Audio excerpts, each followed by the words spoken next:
ডাক টেলিযোগাযোগ আপনারা জানেন আমাদের ডাক সেবার মাধ্যমে তারা কুরিয়ারের কাজ করছেন। ৭৭,৬১৭ কেজি মৌসুমি ফল তারা জনগণের কাছে পৌঁছে দিয়েছেন। সরকারি সেবার হয়তো প্রচারণা খানিকটা কম, কিন্তু সরকারি সেবা তুলনামূলকভাবে সস্তা আমাদের বেসরকারি সেবার চাইতে। আমরা জনগণকেও বলবো তারা তাদের বাণিজ্যিক প্রেফারেন্স থেকেই যেন সরকারের কাছে আছেন। তারা যদি গ্রাহকের কাছে কম মূল্যে পণ্য পৌঁছে দিতে পারেন সেটা তাদের জন্য ভালো হবে। আইসিটি বিভাগের একটু তথ্য আছে। Bangla long audio transcription system উদ্বোধন করা হয়েছে, সার্ভিস চলমান রয়েছে। বিজ্ঞান ও প্রযুক্তি মন্ত্রণালয় বাংলাদেশ পরমাণু শক্তি কমিশনের আওতাধীন দেশের বিভিন্ন স্থানে স্থাপিত 22টি পরমাণু চিকিৎসা ইনস্টিটিউটের মাধ্যমে ৫৮,৩৩৮ জন রোগীকে PET CT, thyroid scan, radiotherapy, BMD, ultrasonography ইত্যাদি পরমাণু প্রযুক্তি বিষয়ক চিকিৎসা প্রদান করা হয়েছে। খাদ্যের নমুনা তেজস্ক্রিয়তা পরীক্ষা করা হয়, সেগুলো তাদের রেগুলার যে কর্মকাণ্ড আছে সেটা চলছে। যুব ক্রীড়া মন্ত্রণালয়ের একটা খুব গুরুত্বপূর্ণ খবর আছে, সেটা হলো দেশের তৃণমূল পর্যায় থেকে ক্রীড়া প্রতিভা খুঁজে বের করতে তরুণ প্রজন্মকে মাঠমুখী করার জন্য ২৯ জুন যুব ক্রীড়া প্রতিমন্ত্রী জনাব আমিনুল হক নতুন কুড়ি স্পোর্টসের দ্বিতীয় আসরের অনলাইন রেজিস্ট্রেশন প্রক্রিয়ার ঘোষণা দেন। তারিখ হচ্ছে ৩১ আগস্ট থেকে আগামী ৩১ আগস্ট পর্যন্ত ২ মাস ব্যাপী রেজিস্ট্রেশন কর্মকাণ্ড চলবে। ১ সেপ্টেম্বর থেকে ৩১ আগস্ট ২০১৪ সালের মধ্যে জন্ম, মানে ১ সেপ্টেম্বর ২০১২ থেকে ৩১ আগস্ট ২০১৪ সালের মধ্যে জন্মগ্রহণকারী ১২ থেকে ১৪ বছরের শিশু কিশোররা এই প্রতিযোগিতা অংশ নিতে পারবে।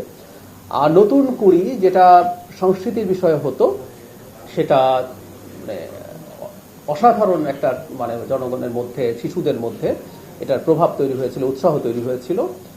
এটার নতুন কুড়ি যে আগের নতুন কুড়ি সেটা কন্টিনিউ করছে, নতুন কুড়ি স্পোর্টস আসছে। আপনারা বুঝতেই পারছেন যে এর মাধ্যমে ক্রীড়া প্রতিভা এবং আমাদের মাননীয় প্রধানমন্ত্রী যে কথাটা সবসময় বলেন, কাজের সাথে যেন মানে খেলা তো বাচ্চারা খেলবেন, আমরা খেলেছি বা সবাই খেলবেন, তাদের শারীরিক সক্ষমতার প্রশ্ন আছে, তাদের বিনোদনের প্রশ্ন আছে, কিন্তু এগুলো যাতে জীবিকা হয়ে ওঠে, এটা শুধু খেলার ক্ষেত্রে না, সাংস্কৃতিক কর্মকাণ্ডও যেন জীবিকা হয়ে ওঠে, সেই চেষ্টা হবে। এই প্রসঙ্গে একটু জানিয়ে রাখি, এটা নিয়ে আমরা হয়তো আরো কথা বলবো।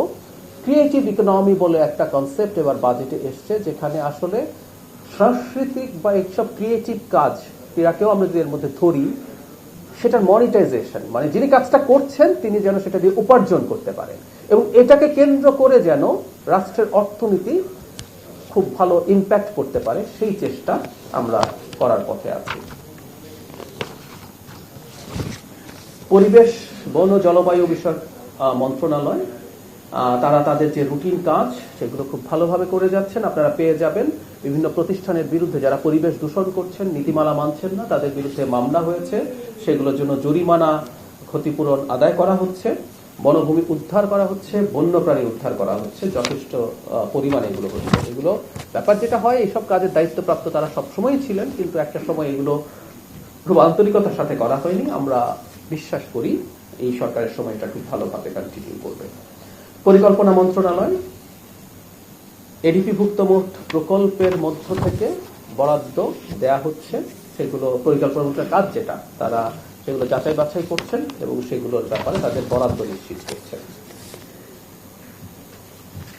স্বরাষ্ট্র মন্ত্রণালয় বরাবরের মতো তাদের যেসব নিয়মিত কাজ সেগুলো তারা করে যাচ্ছেন। তারা অপরাধীদেরকে ধরছেন, তারা অস্ত্র, মাদকদ্রব্য সেগুলো উদ্ধার করছেন। একই ধরনের কাজ স্পেশালাইজ যে সংস্থা আছে, র্যাব, তারা করছেন, বিজিবি করছেন, এগুলো সাকসেসফুলি কন্টিনিউ, কোস্ট গার্ড করছেন।